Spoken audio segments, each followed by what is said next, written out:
Hey, everybody. Welcome. I'm so glad that you all are here. This is great. I am excited for what we have planned for you today in this class. Our topic today. Go ahead and get settled for a moment. I know I didn't give you a lot of time. Say a quick hello to your lab mates. Stash away any extra electronics. Open to your notes page. Then we'll get started. I have one announcement that I would like to start with, and just saying that here in week 4, at the end of your reflection action assignment, you will find one of the first extra credit opportunities. It's Resolve a Nature Mystery, and it's at the end of the reflection action assignment. So if you scroll all the way down to the end of that in Canvas, that's where you're going to find that Resolve a Nature Mystery. You can do this assignment, this extra credit point, at any point during the semester, and it's just something that sparks your curiosity in nature, and then figure out what it is or why it does what it does or what's happening with that thing. And so asking a question, being curious, employing your scientist, your human capabilities, and figuring things out. So that's extra credit point available to you, found at the end of the week 4 reflection action assignment. And with that, we're going to dive right into today. So today we have our class is home, our topic.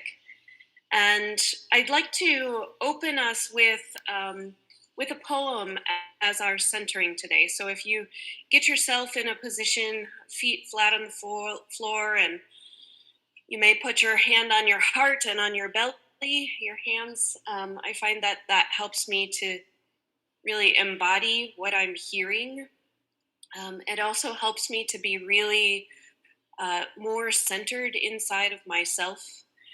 And so as I read this poem, you can close your eyes and just take it in the way that's best for you. It ties together our classes from last week, as well as what we're going to do this week on Monday and Wednesday, and then, of course, during your lab on Friday. So here goes.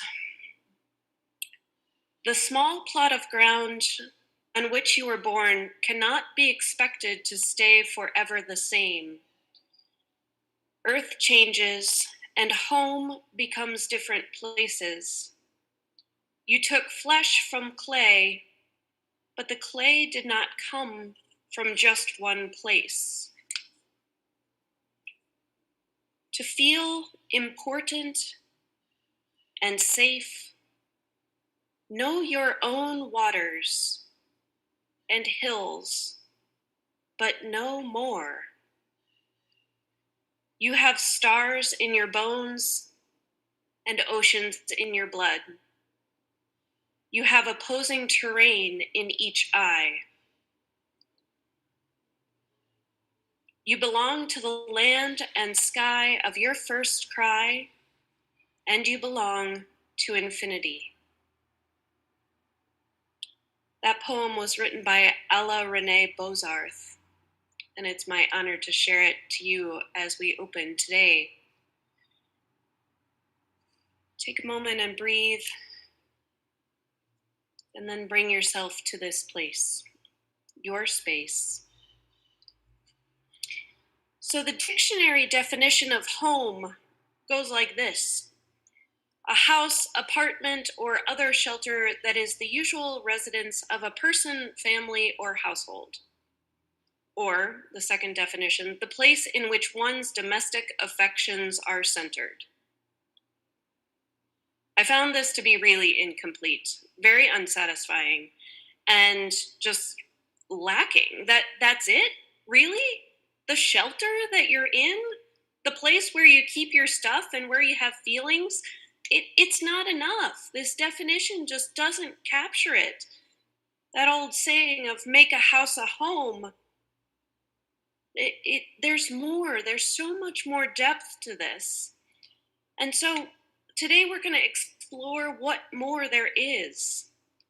And I understand that there are just about 500 people watching this right now, and you all grew up in different houses, different homes, with different concepts of what home means that go far beyond this dictionary definition.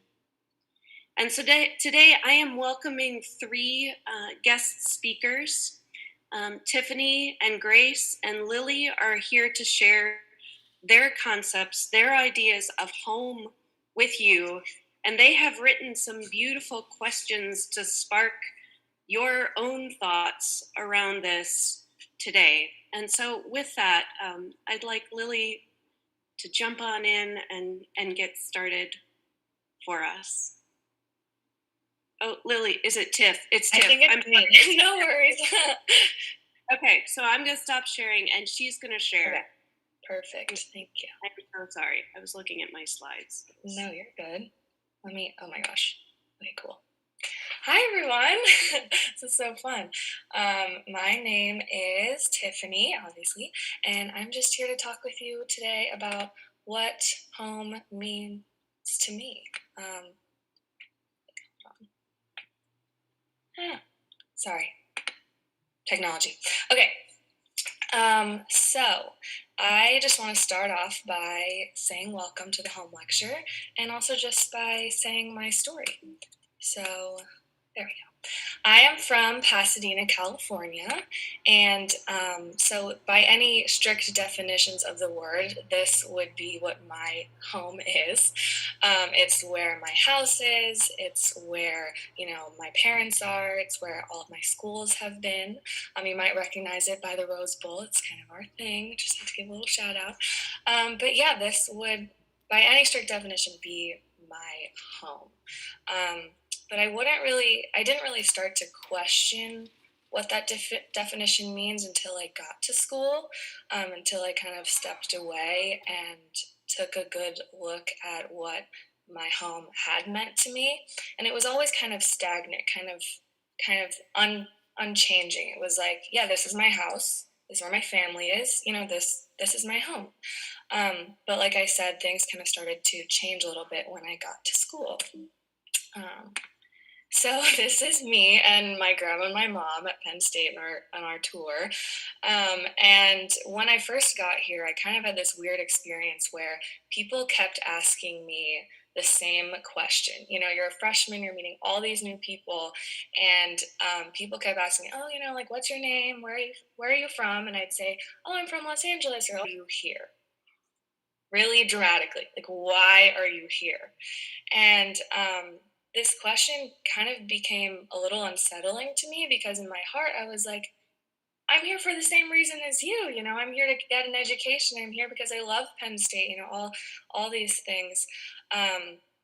But I kind of developed this really textbook answer. I kept saying the same thing. I'd be in an Uber and they'd say, why are you here? And I'd say, oh, I always wanted to go to a big school and I applied all over the country. And, I ended up here.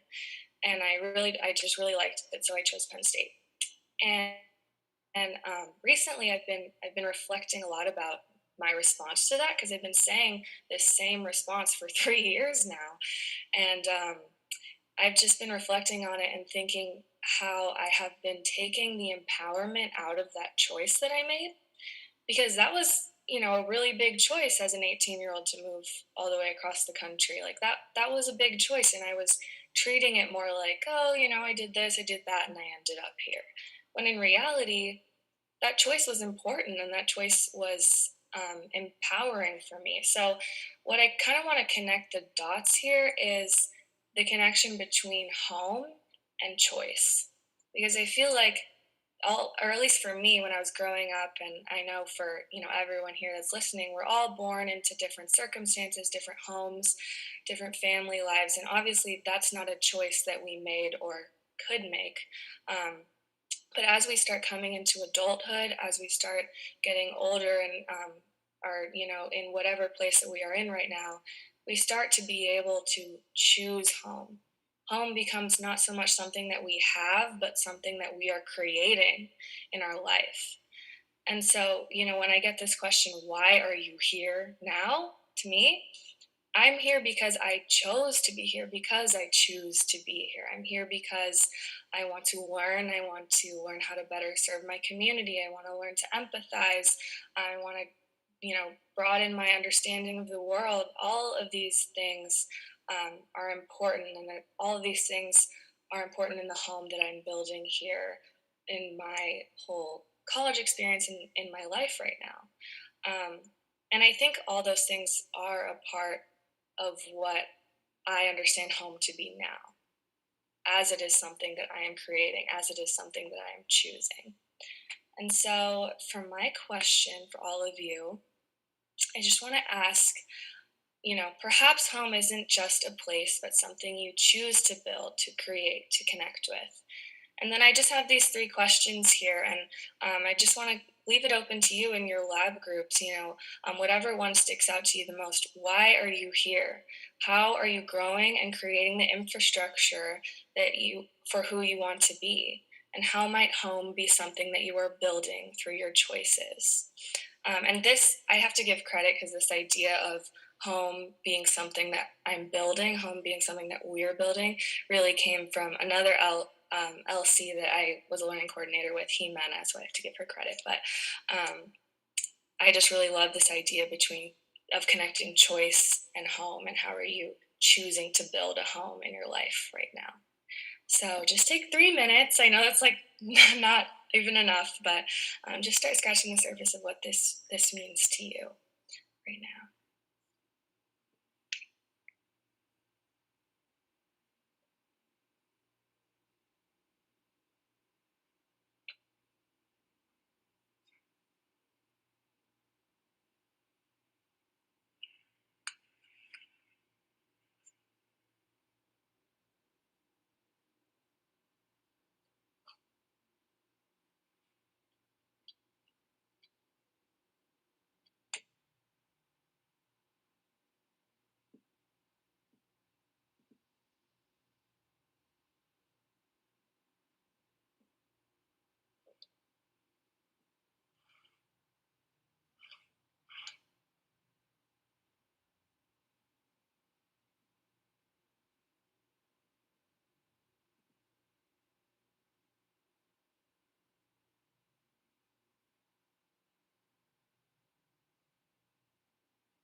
Okay, everyone.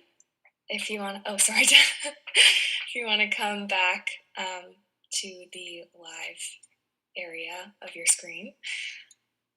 Um, the next speaker we have is the lovely Lily Henderson, and the next two speakers are just absolutely incredible, and I just love them so much. They are so wonderful. So, yeah, here is Lily. Thank you, Tiff.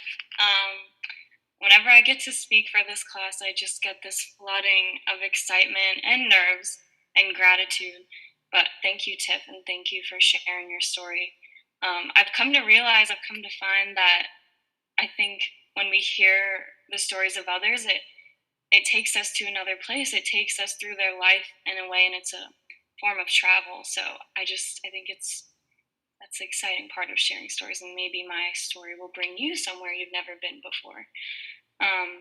But first, I think it's important to share a bit about my lived experiences, and I think where I'll start is the very first question we might ask one another that Tiff even mentioned: where are you from? Or where's home? Um, for me, it's been many, many places. I was fortunate to grow up overseas, all over the world, in places including Thailand, Saudi Arabia, and China after being born in Tennessee. And while the memories I have of those places were at times uniquely life changing or shaped my identity, those are stories for another time. And I hope to focus on a particular lesson that I learned from my time overseas and that I'm still learning.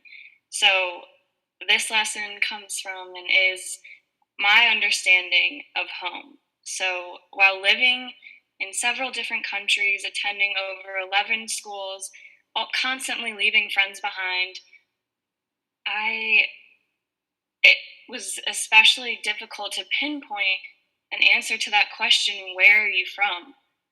I couldn't. So, looking back on the time, those times, I know that my family is home.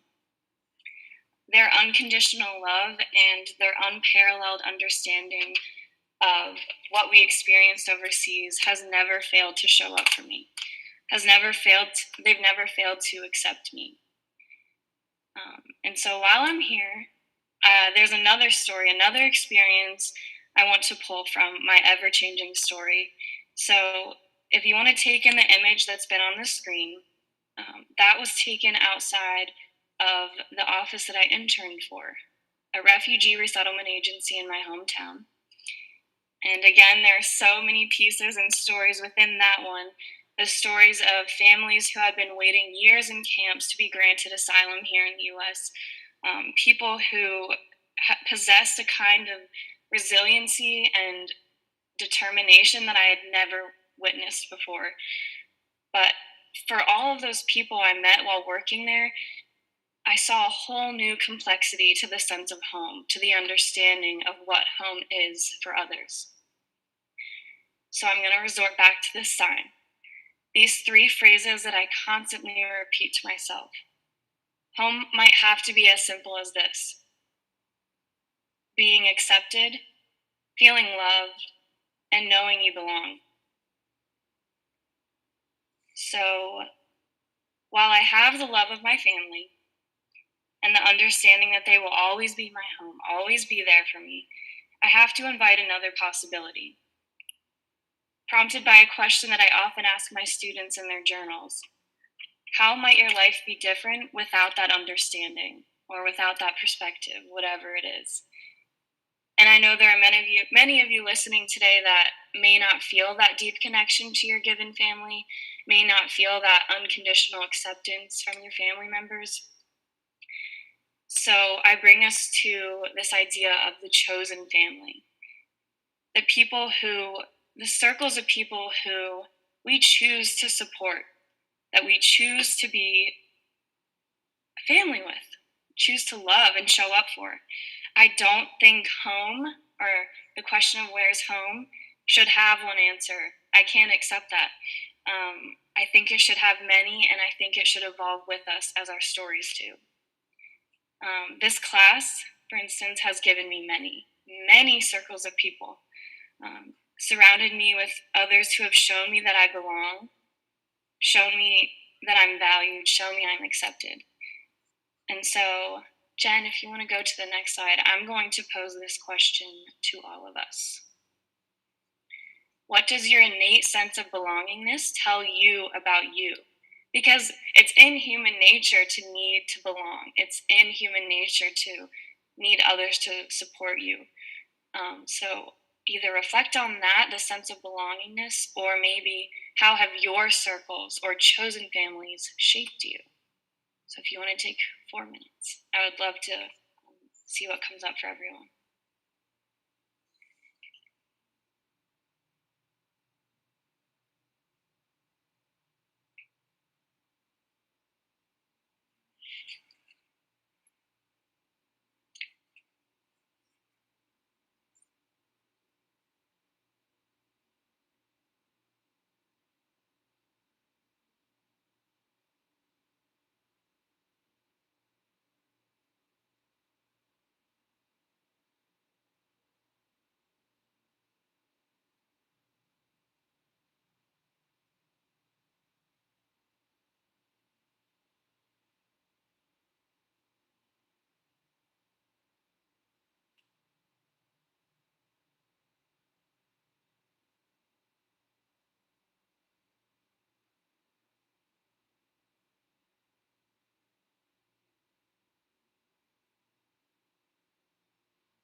Okay, so I have one more thing before I leave.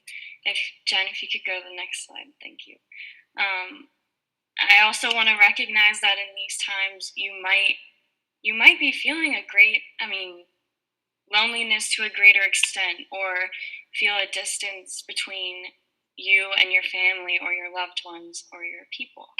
So I'm now going to introduce my former student and learning coordinator extraordinaire, Grace, who a while ago in our lab taught me a vital lesson of finding home within ourselves, finding home within myself. I love you so very much, Grace, for teaching me that lesson and for being one of my favorite teachers. And I can't wait to hear your story. But again, it might be as simple as this: when you find someone who accepts you the way you are, that's home. And maybe that's yourself.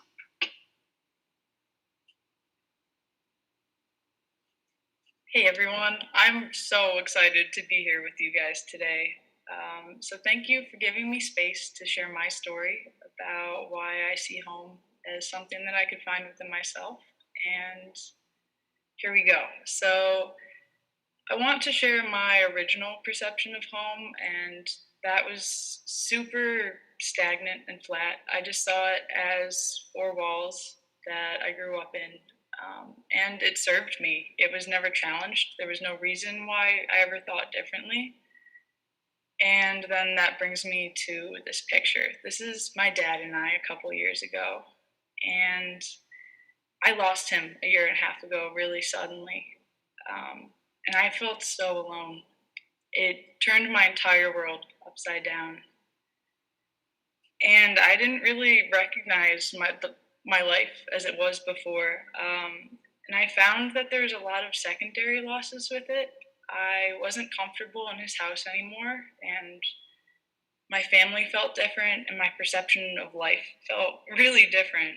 Um, and then I found myself back at school in state college about a month afterwards, and I had to put in a lot of work, with grief and with healing to find myself again. And it was a very individual journey. Um, I felt really self reliant, and it taught me a lesson that all of the things that I loved so much about my dad, they were already within me. His humor and his passion for life, it was all there.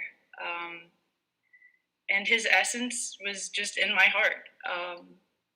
And it made me up.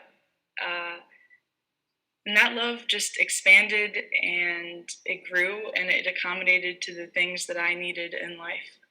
And I found this with other things other than him. The people that came and went in my life, they left an impact on me, and they made me who I was. It was like puzzle pieces, that made up my heart. And I just really thought it was beautiful, and that became me. That was my home.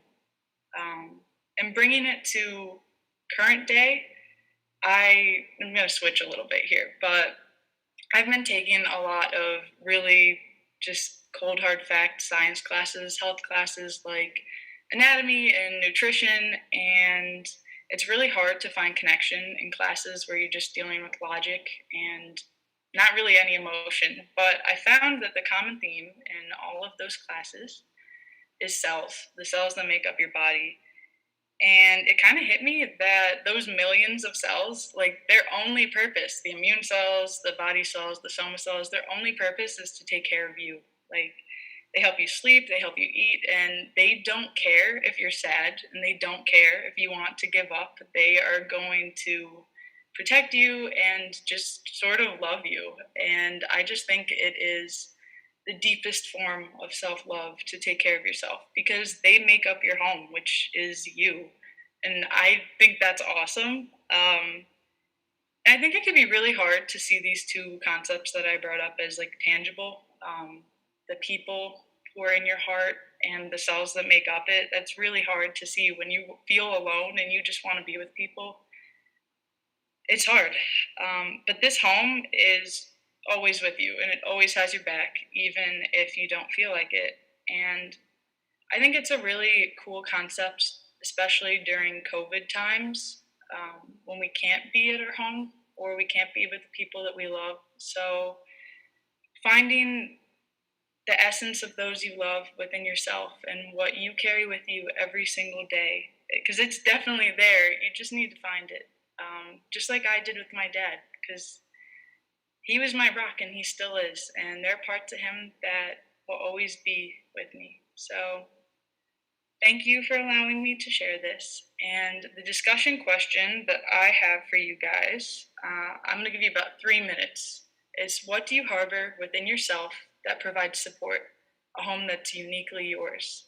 And just consider the concepts of self love and maybe the people that have left an impact on your heart. So, thank you again.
So I hope you guys all had enough time to consider this question. And with that, I think Jen is going to speak next. Thank you guys again. Thank you. I am really grateful, Tiff and Lily and Grace, for your sharing today. These perspectives of home are going to be individual to each and every one of us. Those cells that Grace talked about, we have so much in common, and we have so much that's unique. That brings us together as community, to have those people that are in your heart, but then to have all these unique experiences, like what all of them have shared with you. And so this concept of home, what I'm asking you to do is to broaden your perspective. And I have one more way that I'd like you to consider doing that. I'd like you to think about Earth as home. So as you consider that, you know probably already that I really like words, and I like the connotation and what words mean in the very subtlest of ways. And so we often say we live on Earth. And yet, looking at this picture, the atmosphere is so vivid. The sun coming through the clouds, the shadows of light and dark tell such a story. We actually live in Earth. We live in Earth. That 60 miles of atmosphere holds us in. I know it sounds really weird, but as this Earth spins at 1,000 miles per hour, Earth is up there in the sky. It's holding us in. The thin blue band between the surface of our planet and the blackness of space. And it's gravity that holds that atmosphere to us, to this planet. Remember the eros that we talked about, that attraction that holds, the attraction between two bodies. It's what holds the atmosphere to the planet. And so just like fish need water, we have to live in Earth, inside this atmosphere, or we won't survive. So this concept of Earth as home really struck a chord with me when I heard this story. Our ancestors used to hunt for their home range, where they're trying to find a safe place to live. And so, this songbird, we may be more indebted to birds than we know.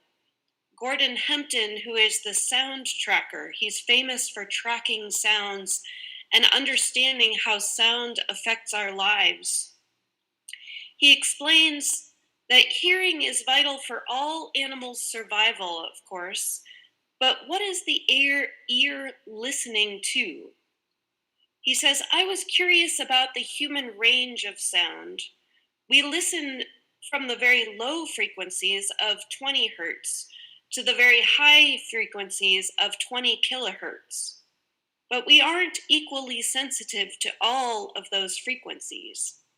There's a very narrow bandwidth of 2.5 to 5 kilohertz that are the resonant frequencies that our ears hear best. It's like where we have super sensitive hearing. And so it seems as though his assumption then was that this bandwidth in our ancestors' environment was listening for something that was essential for those ancestors to survive.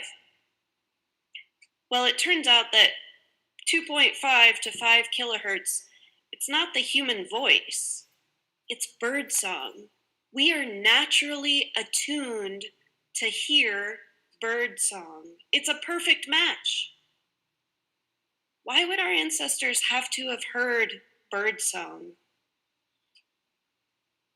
It means in that super sensitive range. It means that they would have to hear the faint and distant calls coming over a long distance, perhaps in the next valley over. Well, we come from this nomadic ancestry, and if we hear bird song, that means that the birds are telling us that they are living in a place that has food and water, an extended favorable season long enough to raise the young birds off the nest. Birdsong is the number one indicator of habitats that are prosperous for humans.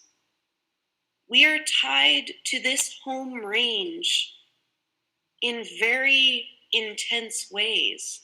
We are tied to this earth in very intense ways. Earth as home. So what would that look like if you were to think about, the things that you think about what that make a good home, where there is safety, where there are resources, there's food and there's shelter. What if we expand our concept of home to understand the word as earth, as home? And so then also take the flip side and think about, what does a home need to continue? I know that I need to, if I want my home to thrive, if I want it to really be a place where my children are going to grow and learn and develop, then there are things I need to do upkeep on my home all the time. There are things I need to take care of. I need to keep it warm. I need to keep it safe. And so there's upkeep. And so the same idea is true of our planet. I'd like you to take in this video.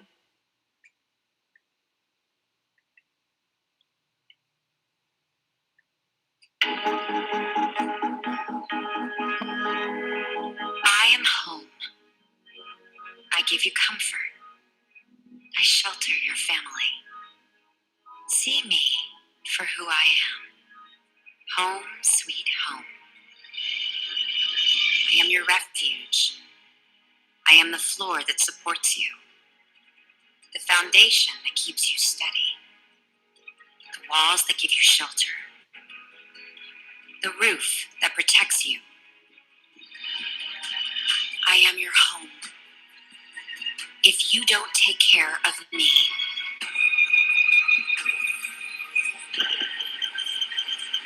I cannot take care of you.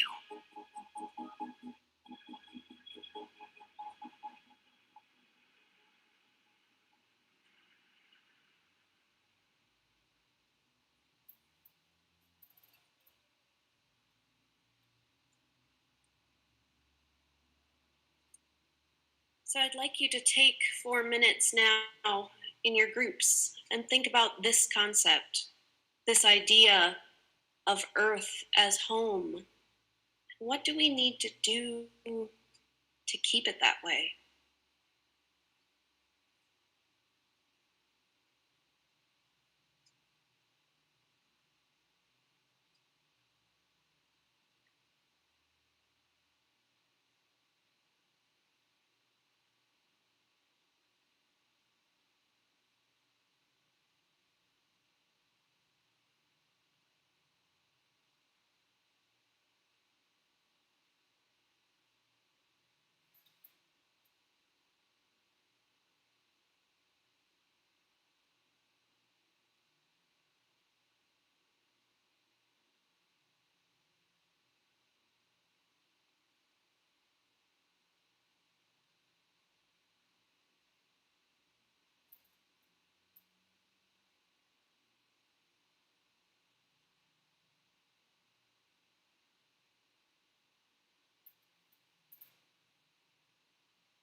today has been a different sort of class where you get to have more interaction and hear from more people. And I only think that that makes us stronger as a community when we're able to share, our experiences and our views, and just makes us stronger. And so today, for this week, for your pack back question, I'm proposing a different style also, so that you can continue this idea of learning from each other. So this week's pack back question is for you to create. So take in today's class and see what sticks with you, see what you continue to, that idea that I've shared, that I kind of hold an idea someplace in my gut. So maybe there's something today that has stuck with you. Maybe there will be something on Wednesday that sticks with you, sparks your interest, delights your curiosity, something that you want to explore. And so that's what you will write as your pack back question, and then respond to your own question. So the system is the same. It's just that where I have given you the question, this week, I'm not going to give you a question. It's for you to create your own question. The same thing applies, that you will reply to somebody else's question as well. And so the system is the same, except that you get to create something that really intrigues and interests you. And so I thank you very much for your attention. Again, thank you very much to Grace and Lily and Tiffany for sharing today. And we will continue this idea as connection with Earth next Wednesday. So I'm looking forward to that. I hope that you all have a beautiful day.